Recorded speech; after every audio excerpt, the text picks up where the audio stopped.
Hello everyone, आप सभी का मेरे चैनल में बहुत बहुत स्वागत है।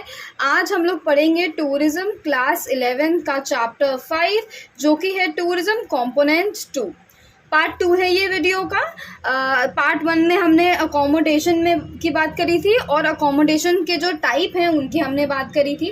पार्ट 2 जो है इसमें हम बात करेंगे meal plan of booking accommodation की, अवेलेबल पैकेजेस की, एक्टिविटीज़ की एंड एंसिलरी सर्विसेज की इसमें हम बात करेंगे। शुरू करते हैं। सबसे पहला जो है वो है meal plan of booking accommodation. यहाँ पे हम बात करेंगे जो भी होटल्स होते हैं वो किस तरीके के आपको खाना प्रोवाइड करते हैं। अगर 3 टाइम खाना प्रोवाइड कर रहे हैं कि नहीं कर रहे हैं, कि 2 टाइम की कर रहे हैं कि 1 टाइम कर रहे हैं, या खाना प्रोवाइड जो है मील प्लान जो है मील आपको प्रोवाइड नहीं कर रहे हैं, इसमें हम उसकी बात करेंगे। हर एक होटल जो होता है ना उसका अपना मील प्लान होता है। वो अपने हिसाब से देखता है कि हमें जो है हमारे होटल के हिसाब से हमें मील जो टूरिस्ट आ रहे हैं, जो गेस्ट आ रहे हैं, उनको प्रोवाइड करना चाहिए कि नहीं करना चाहिए। अगर करना चाहिए तो उसमें हमें ब्रेकफास्ट देना है, लंच देना है या डिनर देना है, उनमें से तीनों हम दें कि 1 दें कि 2 दें, ये सारी बातें हम मील प्लान में करते हैं। सो मील प्लान और hotel plan is a plan and a room rate for providing a room and meals to the guest at the hotel। ठीक है, कोई भी गेस्ट जो है वो होटल में आता है तो वो 2 पर्पसेस के लिए आता है। एक तो रूम के लिए आता है और एक खाना पीना भी देखता है कि वो क्या खाएगा क्या नहीं खाएगा। कभी भी घूमने जाते हो तो आपको ब्रेकफास्ट तो ज़्यादातर प्रेफर ही करते हो कि आपको सुबह उठ के कुछ तो खाने को मिले, उसके बाद घूमना फिरना करें। बहुत सारे होटल होते हैं जो तीनों ही नहीं देते हैं और बहुत सारे होटल्स होते हैं जो आपको तीनों तरीके का तीनों मील देते हैं। ओके, सो 4 टाइप के हमारे मील प्लान हो जाते हैं। यहाँ पे 4 टाइप्स ऑफ मील प्लान हैं। सबसे पहला जो है वो है द अमेरिकन प्लान, जिसको हम AP भी बोल सकते हैं। तो ये जो अमेरिकन प्लान है ना, ये तीनों मील्स देता है, ब्रेकफास्ट देता है आपको, लंच देता है, डिनर देता है, तीनों ही। कोई भी ऐसा होटल जो होगा जो अमेरिकन प्लान को फॉलो करेगा तो वो क्या है, ब्रेकफास्ट, लंच एंड डिनर तीनों ही आपको प्रोवाइड करेगा। ठीक है, the meals are provided by the hotel kitchen. तो तीनों ही ये जो हमारे मील है ये होटल के जो किचन है वहाँ पे बनता है। In Europe and some other countries, the American plan is referred to as full pension और फुल बोर्ड। यूरोपियन कंट्रीज जो हैं, यूरोप में या कोई दूसरी और कंट्री होगी, वहाँ पे अमेरिकन प्लान को बोला जाता है फुल पेंशन प्लान या full board plan. Okay, full pension क्यों हो रही है? क्या? क्योंकि यहाँ पे तीनों ही टाइम का आपको मील प्रोवाइड हो रहा है। उसके सेकंड आता है उसके बाद हमारा the modified American plan. So modified American plan को आप मैप भी बोल सकते हो, MAP। इसमें क्या है, पहले सबसे पहले ध्यान दो कि सबसे पहले में आपको तीनों लंच मिल रहे हैं ना, तीनों फूड मिल रहा है। जब सेकंड पे आते हैं, मॉडिफाई जब हो जाता है तो 2 मील्स अ डे मिलता है। ऐसे होटल्स जो मॉडिफाइड अमेरिकन प्लान को प्रेफर करते हैं वो आपको 2 मील देते हैं। ब्रेकफास्ट तो होता ही है, बट आपके पास एक ऑप्शन होता है कि आपको लंच चाहिए, या तो आप लंच लीजिए या तो आप डिनर लीजिए। तो कोई गेस्ट आता है वो बोलता है कि मुझे ब्रेकफास्ट और लंच चाहिए, कोई गेस्ट आता है वो बोलता है मुझे ब्रेकफास्ट और डिनर चाहिए। तो it is up to the guest कि वो कितने मील लेना चाहता है, बट मिलेंगे 2 ही। Okay, In modified American plan, these meals are provided by the hotel dining room। Hotel dining room जो है वो आपको मील्स क्या है प्रोवाइड करता है। In Europe and some other countries, the modified American plan is referred to as half pension और half board। Europe और दूसरी कंट्रीज जो हैं वहाँ पे जो मॉडिफाइड अमेरिकन प्लान है उसको हम हाफ पेंशन बोलते हैं या हाफ बोर्ड बोलते हैं। तो क्या ये हमें याद रखना है, अमेरिकन प्लान को बोलते हैं फुल पेंशन, क्यों? क्योंकि वहाँ पे तीनों मील्स मिल रहे हैं। जैसे ही अमेरिकन प्लान क्या है मॉडिफाई हो जाता है तो वो आधा हो रहा है ना, 3 से 2 हो रहे हैं, तो 2 जब हमारे हो रहे हैं तो उसको हम हाफ बोल देंगे, हाफ पेंशन बोल देंगे या हाफ बोर्ड बोल देंगे। Okay, let's go further. इसके बाद आता है हमारा the continental plan. Continental plan को हम बोलते हैं CP। Quoted rate includes a continental breakfast which consists of coffee or tea or juice or bread। ठीक है। कॉन्टिनेंटल ब्रेकफास्ट जब आपका आ जाता है तो वो कॉफ़ी इंक्लूड करेगा, टी इंक्लूड करेगा, जूस इंक्लूड करेगा, ब्रेड इंक्लूड करेगा। ब्रेड में भी आपके ऑप्शन आ जाते हैं यहाँ पे, डिफरेंट ऑप्शन ऑफ ब्रेड्स आ जाता है, जैसे लो क्रॉसेंट्स आता है, स्कोन्स आ जाता है, मफिन्स आ जाता है। ठीक है, तो आपको इसमें ध्यान रखना है, जब कॉन्टिनेंटल की बात होगी ना तो ये ऐसे प्लान हैं, ऐसे होटल जो कि कॉन्टिनेंटल प्लान को प्रेफर करते हैं, वो कुक्ड खाना नहीं बनाते हैं। कुक्ड में क्या आ जाता है, पैनकेक आ जाता है या एग्स आ जाते हैं। वो क्या प्रेफर करते हैं, वो इजी खाने प्रेफर करते हैं जिनको ज़्यादा देर बनाने में ना लगे और या तो वो फटाफट से बन जाए। ब्रेड में बनी बनाई ब्रेड आ जाती हैं, वो आपको दे देते हैं। So this is what continental plan is saying कि कुक्ड फूड नहीं होगा, सिंपल सी चीज़ें होंगी, कॉफ़ी होगा, टी होगा, जूस होगा, ब्रेड होगा। ब्रेड में आपके थोड़े बहुत टाइप्स आ जाते हैं, वो सारी चीज़ें इसमें हो जाती हैं। Under the continental plan, under the continental plan, diners often find breakfast in self service. self service आपकी होती है कॉन्टिनेंटल प्लान में। although many hotels have waiter, बहुत सारे ऐसे होटल होते हैं जिनमें वेटर सिर्फ इसीलिए अवेलेबल होता है ताकि आपको जो ब्रेवरेजेस हैं, जो पीने की चीज़ें हैं, उसको क्या है पोर कर सके या रिफिल कर सके। ठीक है, इसके बाद हमारा लास्ट प्लान आता है, वो है यूरोपियन प्लान। यूरोपियन प्लान को हम ईपी बोल सकते हैं। The coated rate does not include any of the meals and strictly for lodging. तो क्या याद रखना है, यूरोपियन प्लान जब आ जाता है तो कोई भी तरीके का मील, तीनों टाइम का मील आपको नहीं मिलता है। And is strictly for lodging, lodging के लिए स्ट्रिक्टली होता है ये। तो प्रॉपर्टी ओनर जो है, जो प्रॉपर्टी का ओनर है, जो होटल का मालिक है, वो आपको खाने के लिए अलग से पैसे जोड़ता है। तो जैसे आपका होटल का खर्चा अगर हो रहा है 5,000 का और आप खाना भी मंगवा रहे हो, सपोजिंग आप तीनों टाइम का खाना मंगा रहे हो, तो उसके लिए आपको अब अलग से पैसे देने पड़ेंगे उसी टाइम या बाद में ऐड करके। ठीक है, उसके बाद इसमें लिखा है the advantage is that guest is free to try variety of restaurant experiences and can often save money by eating at establishment that charge less. तो यूरोपियन प्लान का यहाँ पे हमें क्या बेनिफिट हो रहा है, अगर ऐसा होटल जो कहीं पे भी हमें खाना नहीं प्रोवाइड कर रहा है तो हम क्या कर सकते हैं, हम उस जगह को घूम सकते हैं। वहाँ पे बहुत तरीके के होटल रेस्टोरेंट होते हैं, वहाँ का ट्रेडिशनल खाना हम ट्राई कर सकते हैं। ऐसे खाने वहाँ पे जाके खा सकते हैं जहाँ चार्ज कम लगे और वहाँ पे हमें अच्छा खाना भी मिले। ओके, देखो इसमें ये आपकी बुक में बना हुआ था। तो अमेरिकन प्लान में हमें क्या मिल रहा है, ब्रेकफास्ट भी मिल रहा है, लंच भी मिल रहा है और डिनर भी मिल रहा है। मॉडिफाइड प्लान जब आ जाता है तो उसमें ब्रेकफास्ट तो आपको मिल रहा है, बट डिनर, लंच या डिनर में से सिर्फ एक ही आपको मिलता है। कॉन्टिनेंटल प्लान की जब हम बात करते हैं तो आपको अगेन ब्रेकफास्ट मिल रहा है, बट लंच और डिनर जो है वो आपको नहीं मिलता है। ठीक है, यूरोपियन प्लान की जब हम बात करें तो तीनों ही चीज़ आपको नहीं मिलेंगी। ओके, अब बात हम करते हैं अवेलेबल पैकेजेस की।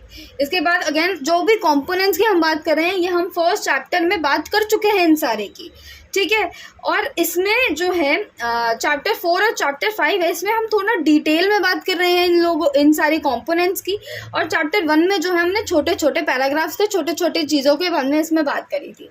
ऑल दो चैप्टर 5 में अवेलेबल पैकेजेस जो है ना, उसमें ज़्यादा कुछ लिखा नहीं है, बहुत छोटा सा पैराग्राफ है। ये जो मैंने सेंटेंसेस लिए हैं, ये मैंने आपके चैप्टर 1 से ही लिए हैं ताकि आपको अच्छे से समझ आ जाए। तो जो अवेलेबल पैकेजेस होते हैं, available packages refer to the tour packages available for the tourist. ऐसे टूर अवेलेबल पैकेजेस को हम क्या सिंपली बोल सकते हैं, हम इनको बोल सकते हैं टूर पैकेजेस होते हैं। किसके लिए होते हैं, टूरिस्ट के लिए होते हैं। तो अवेलेबल पैकेजेस क्या होते हैं, they can start from 2 days 1 night and could extend up two weeks और मंथ्स इन अ क्रूज और across the world. Tour packages या अवेलेबल पैकेजेस, इसमें आपकी जो टूर है उसका पूरा डिटेलिंग होता है, कैसा पैकेज होगा, कितना बजट होना चाहिए, हम कहाँ कहाँ कौन से दिन आपको घुमाएंगे और कौन सी एक्टिविटीज़ कराएंगे, क्या नहीं कराएंगे, कितने दिन का क्या हम कहाँ पे घूमेंगे, ये सारी चीज़ें जो हैं अवेलेबल पैकेजेस में यानी टूर पैकेजेस में आपकी मेंशन होती हैं। कितने दिन का हो सकता है, ये 2 दिन से शुरुआत होती है इसकी, 2 दिन और 1 नाइट, और ये वीक्स या मंथ्स तक चल जा सकता है। ठीक है, मंथ्स जब जैसे ही हम क्रूज़ की बात करेंगे तो वो मंथ्स की बात हो जाती है, क्योंकि पानी में अगर आप ट्रैवल करते हो तो उसमें आपको काफ़ी टाइम लगता है एक जगह से दूसरी जगह जाने में। टूर पैकेजेस या अवेलेबल पैकेजेस जो हैं वो अक्रॉस द वर्ल्ड भी चलते हैं। लोग बहुत लंबे लंबे पैकेजेस लेते हैं और बहुत लंबे लंबे समय के लिए घूमने चले जाते हैं। The package time, that is days and nights, can vary to suit the need of prospective tourist. जैसा देखो जो भी पैकेज होगा, एक टूरिस्ट अगर कोई भी पैकेज सेलेक्ट करता है, बहुत सारे ऑप्शन होते हैं, तो एक टूरिस्ट अपने हिसाब से, अपने बजट के हिसाब से, अपनी पसंदीदा जगह के हिसाब से उसको सेलेक्ट करता है कि हाँ यार ये जो पैकेज है ये मेरी सारी जो भी मेरी नीड्स हैं, जो मेरी वांट्स हैं, सारी कंप्लीट कर रहा है, तो मैं इस वाले पैकेज को शुरू करूँगा, इस वाले पैकेज को मैं चूज़ करूँगा. तो इसमें सिंपल इस लाइन में बोल रहा है कि जो भी पैकेज बनते हैं वो टूरिस्ट की नीड या टूरिस्ट को सूट करने के लिए बनते हैं, और इनके पास अनलिमिटेड ऑप्शन होते हैं कि जो भी इनका मन करे वो सारे अवेलेबल पैकेज ये चूज़ कर लें. In case a traveller may have only 3 days. ठीक है, कोई ऐसा ट्रैवलर है जिसके पास सिर्फ 3 दिन हैं ट्रैवल करने के लिए एक डेस्टिनेशन में, तो जो टूरिस्ट है वो ऐसा पैकेज चूज करेगा जिसमें उसको सारी सबसे ज़्यादा जो चीज़ें हैं वो ऑफ़र करें उन 3 दिनों में. पैकेजेस में आपकी एक्टिविटीज़ भी आती हैं. देखो कोई भी ऐसा इंसान है, कोई भी ऐसा ट्रैवलर है, कोई टूरिस्ट है जिसके पास सिर्फ 3 दिन है घूमने के लिए, उसके पास बहुत लिमिटेड टाइम है, बहुत बिजी रहता है, तो उसके पास तीन दिन है कि वो एक जगह को सिर्फ 3 दिन के लिए घूमे, तो वो ऐसा टूर पैकेज या ऐसा अवेलेबल पैकेज चूज़ करेगा जो उन 3 दिनों में उस जगह को अच्छे से अच्छे घुमा दे, जिसमें ज़्यादा से ज़्यादा एक्टिविटीज़ हो, जिसमें वो ज़्यादा एक्सप्लोर कर सके, साइट सीइंग कर सके और अच्छे से उस जगह को क्या है घूम सके. तो वो ऐसी पैकेज चूज करेगा जहां पे उसको सबसे ज्यादा चीजें ऑफर करी जा रही हैं उन 3 दिनों में. ठीक है, अवेलेबल पैकेजेस का सिर्फ इतना ही है. अब हम चलते हैं एक्टिविटीज की बात करते हैं. A tourist choosing a destination look forward pursuing certain activities at the destination in order to get most from the visit. Activities का यहाँ पे मतलब हो रहा है कि आप किसी भी जगह पे जाके ऐसी क्या क्या चीज़ें कर रहे हैं जो कि उस डेस्टिनेशन को या आपके टूर को अच्छा बनाता है. इसमें क्या आ जाता है, सबसे पहले यहाँ पे हमने लिख रखा है साइट सीइंग. कहीं पे भी हम जाते हैं तो उस जगह को हमारा मन करता है कि हम देखें कि इस जगह पे क्या क्या अच्छी चीज़ें हैं. अगर नेचर है तो कितना अच्छा नेचर है, अगर कोई मॉन्यूमेंट है तो कितना अच्छा मॉन्यूमेंट है. हम उस जगह के बारे में जानें, उस जगह को एक्सप्लोर करें, उस जगह के लोग हैं उनसे बातें करें, उन जगह का खाना वगैरह जो है वो खाएं, और हमें यही सब चीज़ें, हम घूमने के लिए जाते हैं यही सब चीज़ें करने के लिए, तो ये सारी जो चीज़ें हैं ये एक्टिविटीज़ कहलाती हैं. ठीक है, these activities are important part of completing any tour experiences. कहीं पे भी हम घूमने जाते हैं तो ये हमारा बहुत बड़ा इम्पॉर्टेंट होता है और बहुत बड़ा पार्ट प्ले करता है. And a very important to for tourist to enjoy their visit to any kind of destination. ठीक है, साइट सीइंग की जैसे अभी बात करें इसमें हम थोड़ा सा और जानते हैं. Sight seeing can simply mean visiting a local monument. किसी भी मॉन्यूमेंट, हम कोई भी जगह जाते हैं तो कोई लोकल मॉन्यूमेंट वहाँ पे आपने घूम लिया, हिस्टोरिकल प्लेसेस घूम लिए, नेशनल पार्क हो गया तो वहाँ घूम लिया, म्यूजियम घूम लिया. ऐसी चीज़ें जो साइट सीइंग से क्या होता है, आपको एक चांस मिलती है कि आप उस जगह के बारे में अच्छे से जानें और उस जगह का जो भी एक्सपीरियंस है वो आप अच्छे से ले पाएँ. ठीक है, तो लास्ट लाइन यही बोली है, sightseeing gives the tourist a chance to know the destination and experience it. ठीक है, उसके बाद सेकंड एक्टिविटी आ जाती है shopping for souvenirs. Shopping for souvenirs यहाँ पे इसीलिए आ जाता है इम्पॉर्टेंट. देखो souvenir business people operate mostly from open air और मेक शिफ्ट स्टॉल्स. सोवेनियर्स ऐसी चीज़ें हो जाती हैं जो कि ऐसे बिजनेस होते हैं या ऐसे लोग होते हैं जो उस डेस्टिनेशन के कल्चर को सेल कर रहे होते हैं, या वहाँ की कोई फेमस चीज़ है उसको सेल कर रहे होते हैं, या कोई छोटा सा मॉन्यूमेंट है जो वहाँ के मॉन्यूमेंट के जैसे दिखता है, वो सारी चीज़ें सेल कर रहे होते हैं. तो ये क्या है, ये जो बिजनेस पीपल होते हैं ये ऑपरेट करते हैं ओपन एयर से या मेक शिफ्ट स्टॉल से. ठीक है, they are involve in business are selling ethnic art. Ethnic art, वहाँ की कोई ऐसी आर्ट होगी जो काफ़ी फेमस होगी, उसको सेल करते हैं. क्राफ्ट, वहाँ पे कोई भी अच्छी वहाँ पे क्राफ्टेड प्रोडक्ट है उसी डेस्टिनेशन का वो बेचते हैं to an audience that is typically unfamiliar with the culture and aesthetic criteria of the society which produces these artifacts. ठीक है, लोग जाते हैं, सुंदर सुंदर मॉन्यूमेंट्स खरीदते हैं, सुंदर सुंदर आर्ट एंड क्राफ्ट खरीदते हैं. ऐसे लोग खरीदते हैं जो कि ऑब्वियसली बात है, अगर आप किसी जगह नई जगह पे जाते हो तो आप वहाँ पे अनफेमिलियर हो, तो आप वहाँ के अननोन इंसान हो, तो आपको वहाँ का कल्चर जानना होता है, आप वहाँ की अपनी एक याद रखने के लिए उसको भी ले लेते हो. Cultural travelers seek authentic qualities, souvenirs that represent the area. Tourists also buy souvenirs so they have something that symbolizes the memories they have made during the trip.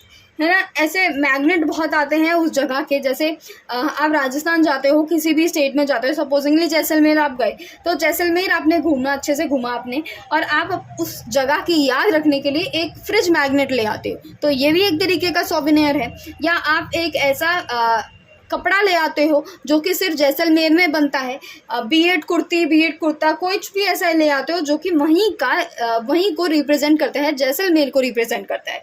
तो ये सारी चीज़ें काफ़ी ज़रूरी होती हैं और ये एक एक्टिविटी के अंदर आ जाती हैं। इसके साथ साथ काफ़ी अलग अलग एक्टिविटीज़ होती हैं।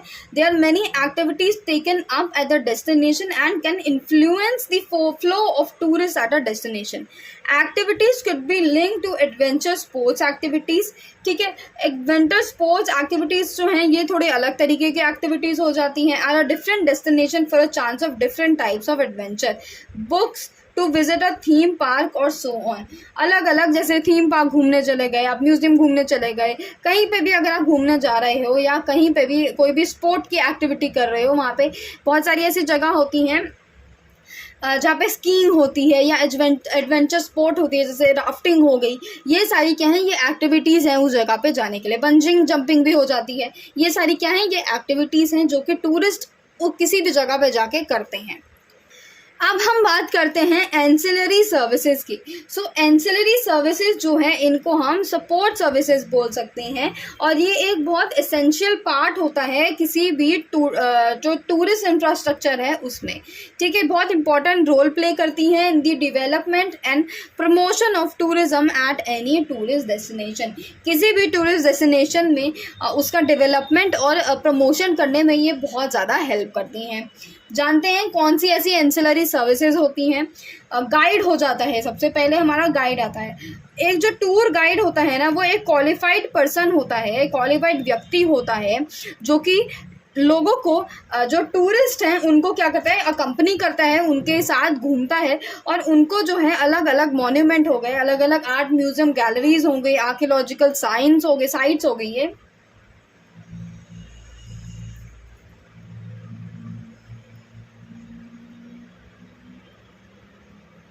आर्कियोलॉजिकल साइट्स होगी, जो कि क्या एक्सप्लेन करता है, उन जगहों की हिस्टोरिकल चीज़ें एक्सप्लेन करता है कि ये जो मॉन्यूमेंट है इसकी हिस्ट्री क्या है, कैसे दिमाग में आया कि यह हमें बनाना चाहिए, क्या इसका राज है, क्या इसकी हिस्ट्री है। आर्टिस्टिक चीज़ें बताता है ये किसी भी चीज़ों को देख के। अगर आर्ट म्यूज़ियम में आप जाते हो तो अलग अलग पेंटिंग होती हैं, तो वहाँ पे ये समझाता है कि ये पेंटर था, ये हमारा इतना फेमस पेंटर था, इसने ये पेंटिंग बनाई। इसका पर्सनल लाइफ के बारे में बताता है, नॉर्मल बिजनेस लाइफ के बारे में बताता है। सारी चीज़ें ये क्या है आपको समझाता है वो किसी भी जगह पे। मॉन्यूमेंटल एंड नेचुरल अट्रैक्शन के बारे में बताता है। They are often called tourism ambassadors of their destination. तो गाइड को क्या बोला जाता है, टूरिज्म एम्बेसडर बोला जाता है उनकी जगह का, क्योंकि ये जो है यही टूरिस्ट को समझाते हैं किसी भी डेस्टिनेशन के बारे में, उसके बारे में उनका कल्चरल समझाते हैं, हिस्ट्री समझाते हैं। सारी चीज़ें क्या है, गाइड करता है। इसके बाद हम बात करते हैं एस्कॉर्ट्स की। The tour escort is a qualified person who accompanies people traveling through different destination countries abroad to assure the regular running of planned trips. So escorts को ऐसे समझो, एक ग्रुप घूमने जाता है तो उनके साथ बहुत सारे ऐसे ट्रैवल एजेंसीज होती हैं जो अलग अलग जगह पे क्या है, टूर लगवाती हैं। तो जो ये ग्रुप जाता है उनके साथ एक व्यक्ति होता है जिसकी मेन रिस्पॉन्सिबिलिटी होती है कि वो जितने भी लोग हैं उनके साथ रहे, जितने भी दिन वो ट्रिप चलती है उतने दिन रहे। एस्कॉर्ट का एग्जांपल हम ये जवानी है दीवानी से ले लेते हैं। जब ये लोग सारे घूमने गए होते हैं, इनके साथ एक व्यक्ति होता है ना, जो कि इनके इस पूरे टूर में इनके साथ देता है, वो समझाता है चीज़ें और अश्योर करता है कि जो प्लान ट्रिप है वो अच्छे से बीते और सारे जो लोग हैं उस जो उनकी प्लानिंग है या टूर पैकेज है उसको फॉलो करें। So that person is known as an escort. ठीक है, Depending upon the nature of the tour, an escort is supposed to perform the role of an accompanying manager. Manager की तरह escort behave करते हैं. वो देखते हैं कि अगर हमारे पास 20 लोग चले थे हमारे साथ, तो एंड जो है ट्रिप का उसमें भी 20 लोग होने चाहिए, सारे लोग होने चाहिए, खाना पीना वो मैनेज करते हैं, घूमना फिरना जो है वो मैनेज करते हैं. ये सारे काम क्या है, एस्कॉर्ट करते हैं. In an escorted tour, the job of an escort also includes looking after facilitation, getting in the custom clearances done or check-in. ठीक है, ये के है गाइस, कंफ्यूज मत होना. चेक इन कराने में एयरपोर्ट्स में, ठीक है, ये सारे हैं एस्कॉर्ट्स के काम. जो एस्कॉर्ट है वो पूरे ग्रुप का क्या है, रिस्पॉन्सिबल है during the journey and eight the destination. ठीक है, ये देखभाल करने का एक तरीका है. जैसे अगर स्कूल में भी ट्रिप जाती है तो जो टीचर हो जाती है ना, वो आपकी एस्कॉर्ट हो जाती है, क्योंकि उनके ऊपर सारी रिस्पॉन्सिबिलिटी आ जाती है कि वो पूरे ग्रुप का, पूरी क्लास का क्या है, ध्यान रखें और क्या है, सारी चीज़ों में वो आपकी मदद करें. ठीक है, तो ये है हमारा एस्कॉर्ट. इसके बाद हमारा आता है हेल्थ सर्विसेज. हेल्थ सर्विसेज जो हैं वो भी हमारी एंसिलरी सर्विसेज में आ जाती हैं. हेल्थ सर्विसेज बहुत ज़रूरी होती हैं. Health services are places that provide health care. जाहिर सी बात है, अगर जैसी हेल्थ की बात होगी तो हेल्थ केयर की बात होगी. कोई भी इंसान बीमार हो, कुछ भी हो ट्रिप के दौरान, तो फटाफट से क्या है, हेल्थ सर्विसेज होनी चाहिए, हेल्थ फैसिलिटीज़ होनी चाहिए. फटाफट से उन इंसान की जो भी बीमारी है उसके लिए दवाई दी जाए, एटलीस्ट फर्स्ट एड दे दी जाए.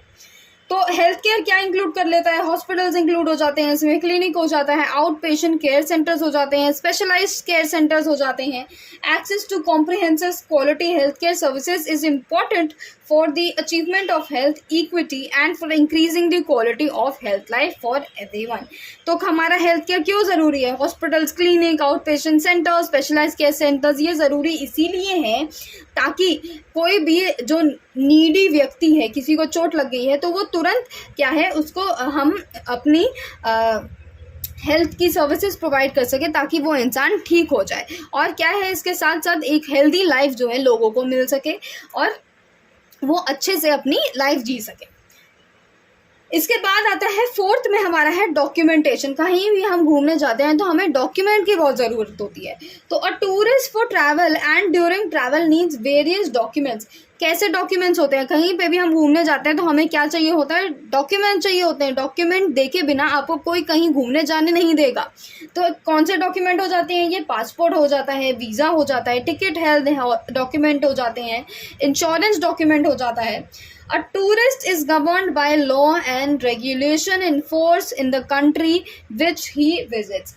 तो जाहिर सी बात है, अगर कोई भी कंट्री आप घूमने जा रहे हो तो आपके ऊपर उस कंट्री के लॉ एंड रेगुलेशन लगता है, आपको वहाँ का लॉ और रेगुलेशन मानना पड़ता है. डॉक्यूमेंट्स की बात करते हैं. ऐसे कौन से डॉक्यूमेंट्स हैं जो इंटरनेशनल ट्रैवल के लिए ज़रूरी हैं. सबसे पहला आ जाता है हमारा पासपोर्ट. पासपोर्ट क्या है, passport is an official document issued by travellers country of origin that certifies one identity and citizenship and commands him to travel abroad. ठीक है, एक पासपोर्ट क्या है, एक ऑफिशियल डॉक्यूमेंट है जो कि सपोजिंगली इंडिया की लेते हैं. इसमें एक कोई भी इंसान है जो इंडिया में रहता है, उसके पास इंडिया का पासपोर्ट इशू होगा. ये बताएगा कि ये जो व्यक्ति है ये इंडिया का रहने वाला है और इसका नाम जान ये सारी चीज़ें हैं. और इससे क्या भी पता चलता है, इससे ये भी पता चलता है कि वो इंसान क्रिमिनल तो नहीं है, कि भाई दूसरे देश में जा रहा है तो कोई भी देश नहीं चाहेगा ना कि उसकी कंट्री में आके कोई टेररिस्ट आ जाए या कोई क्रिमिनल आ जाए जो आतंक फैलाए उसकी कंट्री में. तो इसीलिए पासपोर्ट ज़रूरी होता है ये देखने के लिए कि क्या व्यक्ति हमारा एलिजिबल है कोई भी घूमने जाने के लिए, या वो सिटीज़न इसी कंट्री का है कि नहीं, कि हमारे सामने झूठ बोल रहा है.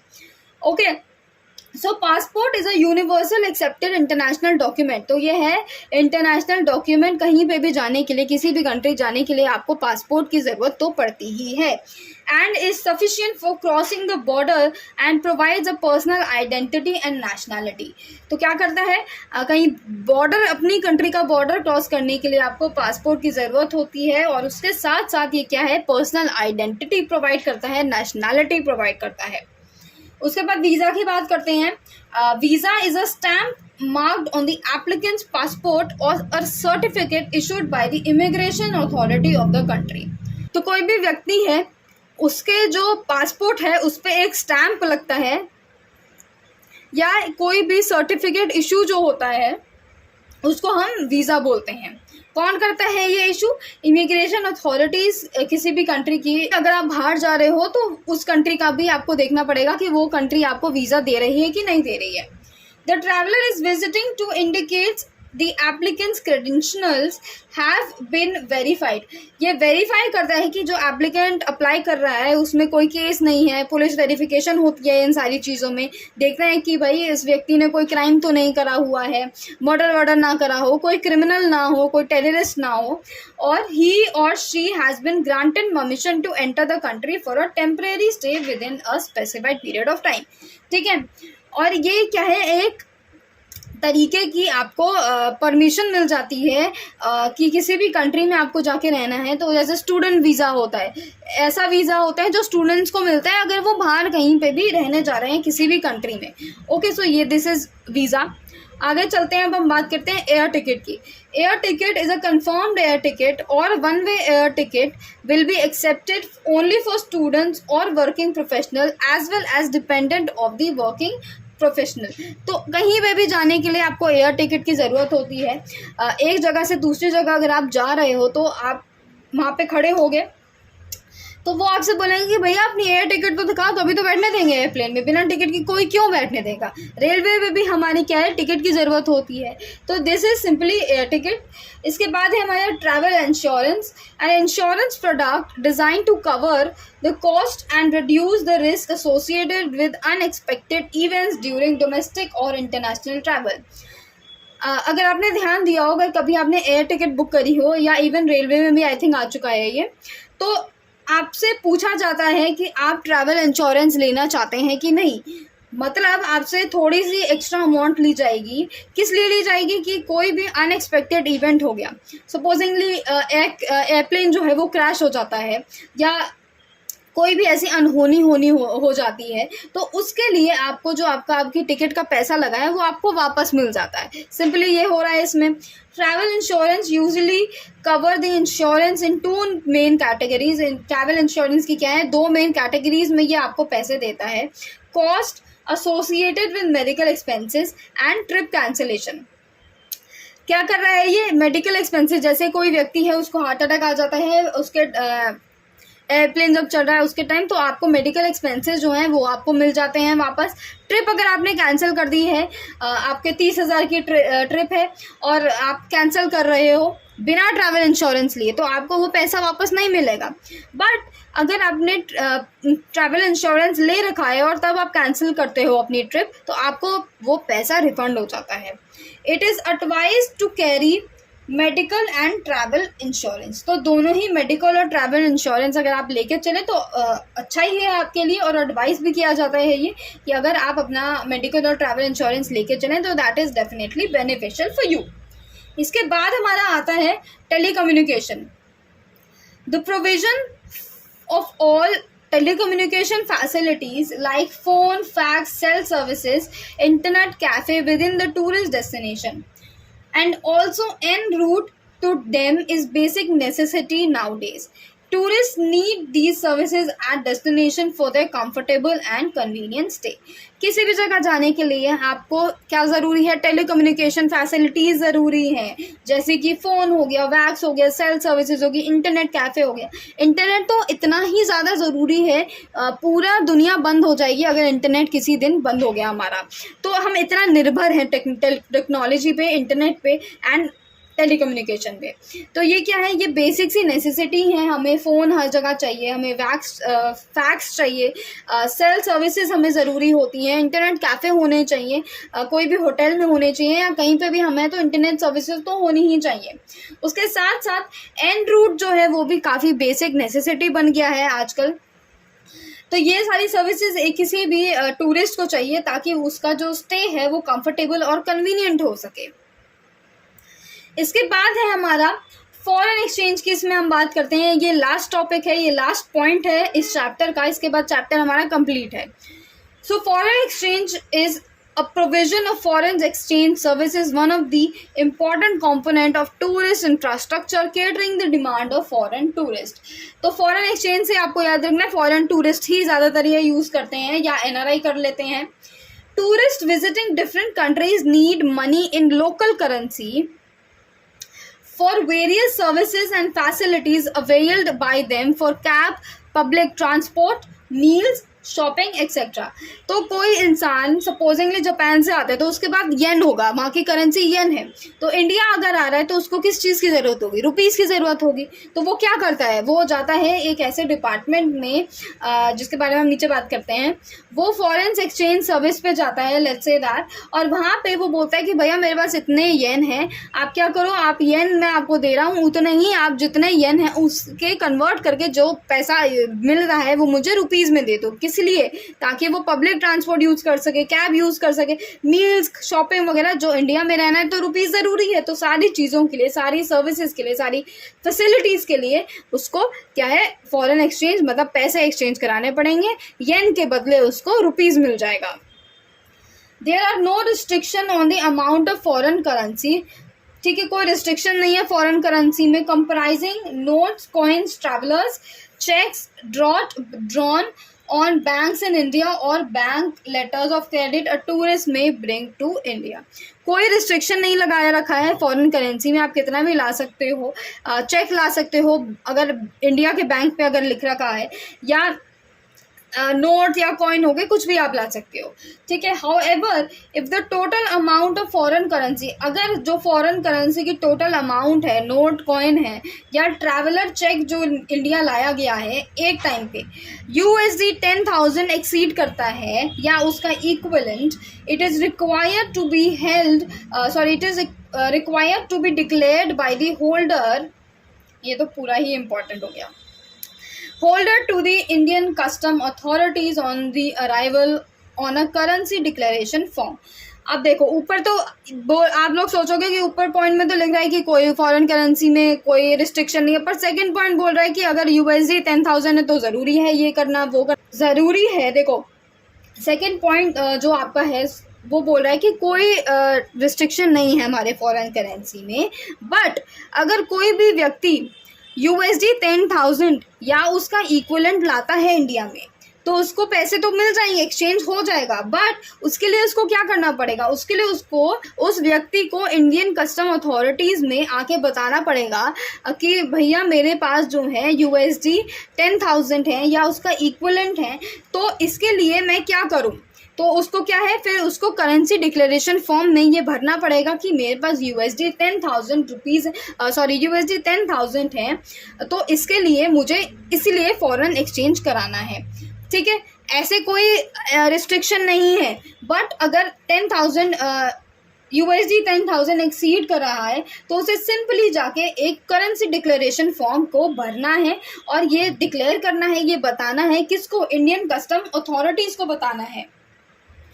ठीक है, अगर आप किसी भी स्टेट में या कंट्री में जा रहे हो तो आपको ज़रूरी है ये बताना कि भैया मैं ना इतने पैसे लेके आया हुआ हूँ और इसके लिए मुझे क्या करना पड़ेगा. अगर मुझे फॉरेन से एक्सचेंज करना है तो मुझे क्या करना पड़ेगा. This is very basic. Okay, so क्या है, करेंसी डिक्लेरेशन फॉर्म होगा जिसमें आप डिक्लेयर करोगे कि भाई मेरे पास USD 10,000 से ज़्यादा है. ओके, इसी के साथ जो है हमारा ये चैप्टर कंप्लीट हो जाता है. इसके बाद मैं चैप्टर 6 का वीडियो बनाऊंगी. आई होप आपको अच्छे से समझ आया हो ये चैप्टर. एंड कोई भी डाउट्स हो, कोई भी इश्यूज़ हो, आप कमेंट सेक्शन में मुझसे पूछ सकते हैं. आई होप आपको अच्छे से समझ आए, ये अच्छे से पढ़ाई करिएगा. इसी के साथ अब मैं चलती हूँ. Bye bye.